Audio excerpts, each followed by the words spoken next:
Alright, ladies and gentlemen, boys and girls, welcome back. It's me, Addy, again, and I hope you guys are doing alright. So these past few weeks have been really fun, and that's because I played through Resident Evil 7 and 8 for the first time, which were both amazing experiences. And since I played these two titles back to back, I figured why not review them together in the same video. So that's what we're going to be doing today. But before we get started, I just wanted to thank you guys for all the support recently. For the first time in about half a year since Elden Ring, I decided to make another Let's Play series for my channel out of the games I stream on Twitch. And this time, I did that for Resident Evil 7 and 8. However, unlike my older Let's Plays, these ones aren't heavily condensed or edited, yet they've still been getting a lot of traction surprisingly. You guys, part 1 of my Resident Evil 8 video broke 100 views in less than 3 days, and that's almost a 3-hour video. So thank you guys so much again for watching, I really do appreciate it.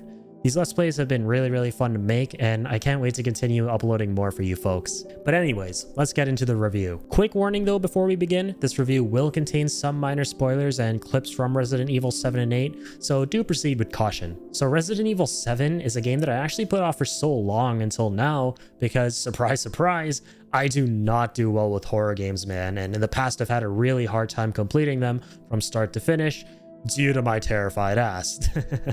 Weirdly, with movies and shows, I don't have as much trouble. Watching horror is actually kind of fun, but playing them has always been a different beast, and as a result, I've always subscribed to the mindset of, well, if I'm going to be too scared to play the game, then it's gotta be a waste of my time and money, right? But all that changed recently when I decided to finally put on my big boy pants and go, hey, all the cool kids are doing something to celebrate the spooky month of October on Twitch, so I should probably do the same thing.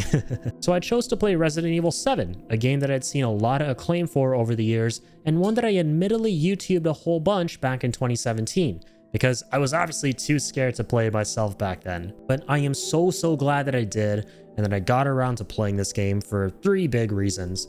Number 1 is, of course, that I didn't seem to remember much from when I saw playthroughs of this game on YouTube, so a lot of this game was really fresh and surprising to me when I played it. Number 2 is because this game made me realize that I'm able to stomach horror games now and complete them from start to finish, which should be obvious, because otherwise I wouldn't be making this video today right now. And number 3, that this game is so fucking good in the horror department that it has definitely set the benchmark for me in the genre. Seriously, dude, this game was terrifying.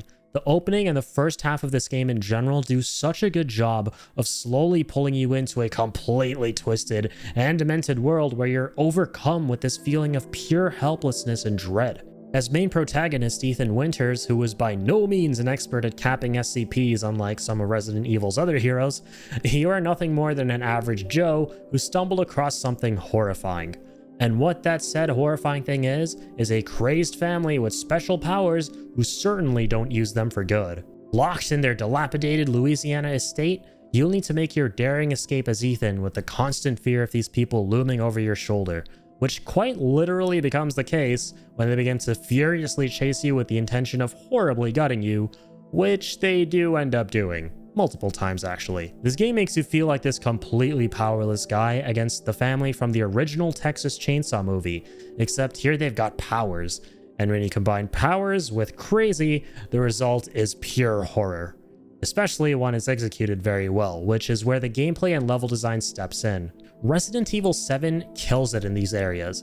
As you're being chased in this game, you move slowly, you don't have a lot of resources, and when you've got to craft them, the game doesn't pause in the background, which adds to that sense of urgency and panic. And on top of this, there are many occasions where you'll have to solve an elaborate puzzle or find some key item during these chase sequences. And this is where I personally felt the game was at its scariest, when I had no idea where I was supposed to go or what to do while I was being hunted down. The only other Resident Evil game I played before this was the remake to 2. And one thing that I realized was that I wasn't a fan of the puzzles in that game, which, as I understand, are a staple element of the Resident Evil series. And the reason for that is because I found them frustrating. But 7 changed that for me, since the puzzles being confusing actually added to the horror. Not knowing how to solve these things as a madman is about to slice you open made me want to crawl out of my skin more than once. But once you calm down and think for a second, and then proceed in the face of absolute terror, that's when you truly conquer these games and their trials, and I loved that. And also the level design surrounding all this really amplifies the scare factor of the game as well, since everything here is tight and claustrophobic. As you play through this game, you'll venture through various parts of an estate on a bayou, such as old decrepit houses and underground tunnels, all of which feature these dark and narrow corridors which create such an uneasy and demoralizing atmosphere. And of course, all of that is straight up elevated once you're being chased by a 6-foot-tall, undying maniac with an axe. At least give me some respite, game. Fuck! What the shit? Fuck this guy, man! I'm going back into the laundry room, screw you. And what I really love here is that when it comes time for Ethan to finally man up, as little as he understandably can in these circumstances, and fight these horribly unhinged characters, the boss fights against them do not make you feel powerful whatsoever at all. In fact, they just get scarier. Normally, boss fights are meant to be an epic standoff between you and your opponent, where you finally get to test your skills and knowledge of the game against them. But here in Resident Evil 7, it's less of a test against these said imposing threats, and more of a desperate attempt to survive. And my god, the second boss fight in this game is a solid example of this. Just easily the scariest boss I have ever fought in a video game. Ah! Oh my god. Ah, fuck you!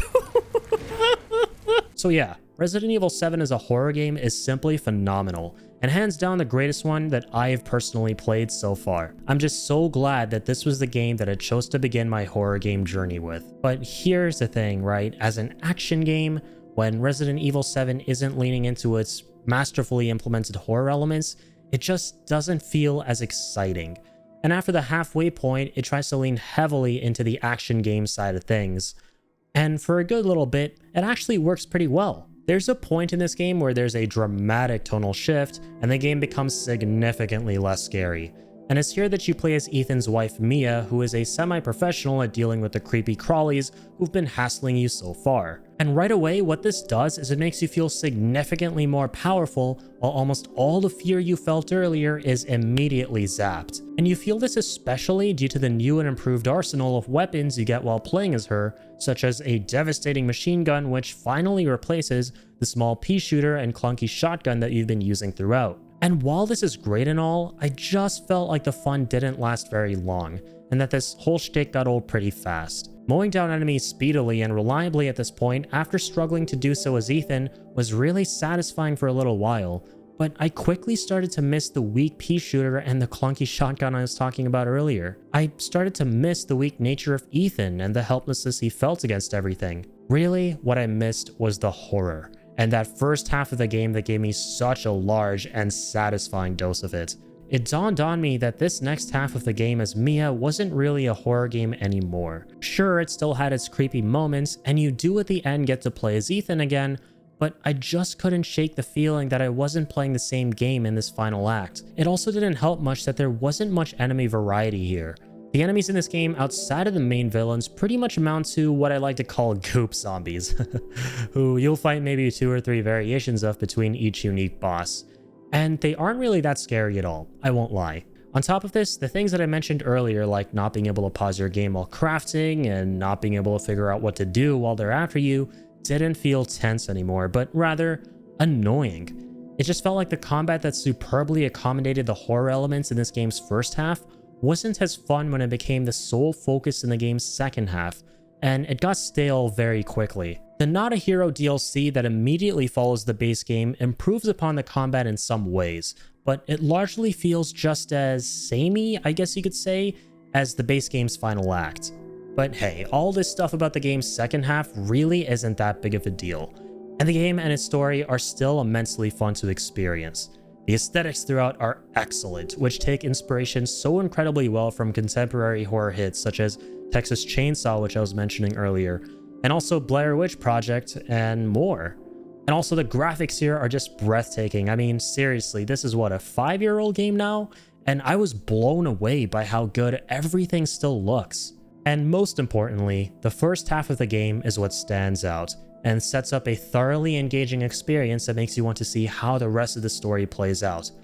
And while I don't think that the narrative of 7 was as compelling as that of 8's, the premise still had me hooked, and I walked away feeling incredibly satisfied with what I had experienced. And when I walked away, I walked right into 8, which was so interesting to play hot in the heels of 7. Right off the bat, I noticed that Resident Evil 8 was a much more story-driven game than 7 was, and it really emphasized the fact that Ethan was now a significantly more fleshed out character with a personality of his own. In 7, Ethan was more of this reactionary stand-in for the player, if that makes sense.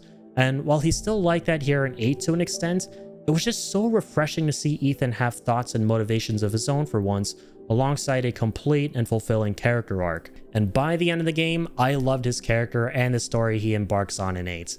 All of it was just so full of heart and was a thrill to witness.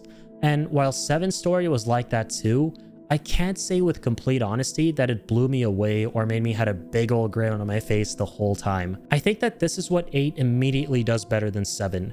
It stresses the fact that it's a memorable cinematic experience, which it is, and the whole game feels like one giant amusement park adventure. The whole setting and atmosphere is completely different from that of 7's, and instead of having to traverse these long dark corridors on a suffocating bayou, here you have a much more open village to work your way through in snowy Romania, where you'll face off against several beasts and creatures influenced by old European folklore and Victorian themes. It's great stuff, honestly, and I feel like Capcom did a solid job giving both 7 and 8 two very distinct identities. On top of this, Resident Evil 8 has you progressing through it very differently than in 7. Resident Evil 7 is more about having to go from one new area to the next, whereas 8 has you visiting several unique areas that connect back to the titular village that you'll keep returning to. And this is why I actually likened the game to an amusement park earlier. The village makes you feel like you're in the central hub of the park, while each unique area you'll visit that connects to it feels like a different ride. And each of these rides are jam-packed with their own themes, tones, and dramatic action set pieces. I personally loved this approach to 8. I found it so exciting getting to go on these quote-unquote rides and experience the thrills inherent in them, and it really helped that the combat had been refined here. Crafting in this game feels better, you have way more weapons to choose from, there's a new shop system, and the big thing for me was enemy variety. I really appreciated that there was more than one kind of basic enemy to fight here, and on top of that I loved their visual design as well. In this game you fight things like lichens, werewolves, and more out of classic horror stories, and I dug the aesthetic of it all since Victorian and Gothic horror are some of my favorites, which makes sense, right? I mean, Bloodborne is my second favorite game of all time, right? Now granted, a lot of this stuff comes at the expense of scariness, with the exception of one terrifying scene that really stands out in the second major location you'll visit in this game. Nothing ever reaches the peak that Resident Evil 7 does with its horror.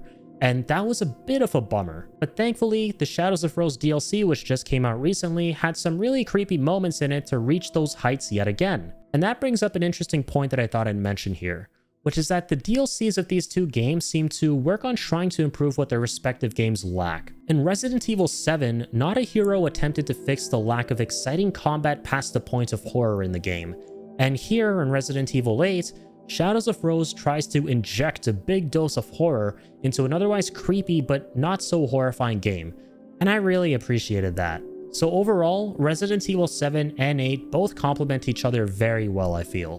Where one game lacks, the other game makes up for, and vice versa. So that said, which game you'll prefer more will boil down to your own personal preferences.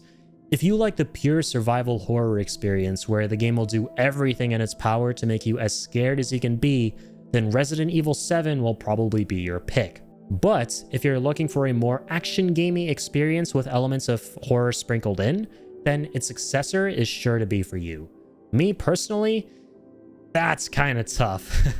Here I am answering questions nobody asked, but here it goes. I'm going to let you guys know which one I actually prefer more. So there's so much I had to love about both of these games, right? But if I had to choose, I'd probably go with 8 for the simple fact that above all else, I'm a sucker for a great story. And this is something that Resident Evil 8 delivered on extremely well. Like I said earlier, I had a grin on my face throughout the entire experience, and this game actually indoctrinated me more than 7 did into the Resident Evil fandom. I'm not gonna lie, everything about Resident Evil 8 just exudes cool, besides the weather of course. the high-octane cinematic moments and the epic character dynamics and interactions, as well as the over-the-top action set pieces were all so memorable and made me yearn for more. If Resident Evil 8 just had that extra layer with the scariness of 7, I think there would honestly be no competition whatsoever at all between the two games, and that 8 would be an easy choice for me. And that's because besides lacking the horror of 7, 8 improves upon almost everything that its predecessor did, as a sequel should. But the areas where these games are an absolute tie-in are things like the beautiful photorealistic visuals, the approach to environmental and atmospheric design, and just all those little toppings that immerse you in these kinds of games.